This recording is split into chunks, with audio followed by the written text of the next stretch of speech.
Velkomin á ársfund Landspítala.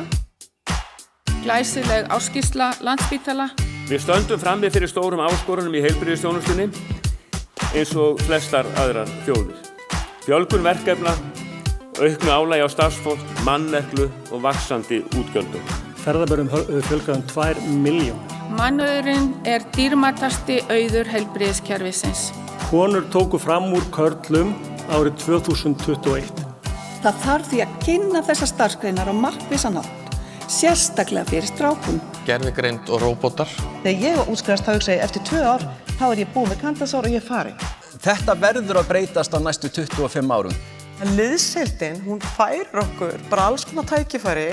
Ég held bara að við séum að gangi gegnum hraðari svona breytingar á mannaflanum á næstu 25 árum heldur við höfum séð á síðustu 25 árum. Ef satt reynist að helmingi ungs fólks finnist þessi störf ekki áhugaverð, erum við illa á vegi stödd.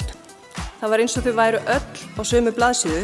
Allt tal álag alla daga geti mögulega verið að valda auknu álagi. Og þau eru framsækin og lausnamiðuð og hann svona mínir helstu samstarfsmenn. Við vitum andskotan ekkert svo margt. Margt spennandi að gerast. Þetta bara algjörlega nýr heimur. Það að segja, við erum með blindan sjúkling og við erum með lækni sem sér ekkert.